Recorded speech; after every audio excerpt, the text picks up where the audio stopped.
హరహర గురుదేవ్, రక్ష రక్ష మహాదేవ్. మరి ఈ కలియుగంలో అందరూ కూడా ధనవంతులుగా ఉండాలి, ఐశ్వర్యంతో తొలతూగాలి, కోటీశ్వర యోగం కావాలి అంటే కుబేర ముద్ర వేయాలి అని రహస్యం. అయితే కుబేర ముద్ర వేసేటప్పుడు మొట్టమొదటి మనం శంఖముద్ర వేయాలి. శంఖముద్ర వేసిన తర్వాత సంకల్పం చెప్పాలి.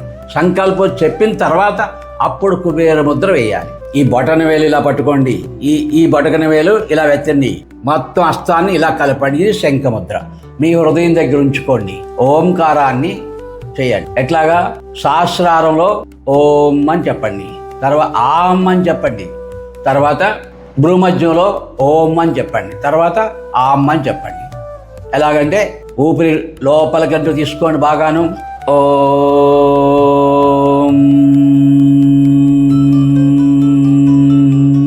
అం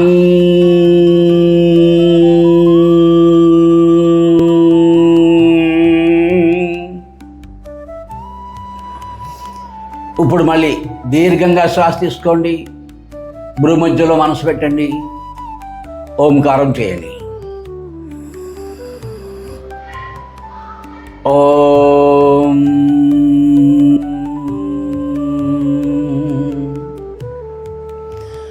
దీర్ఘంగా శ్వాస తీసుకోండి.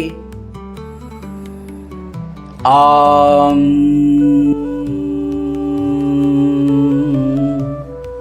ఇప్పుడు మీ మనసు నిర్మలం అవుతుంది.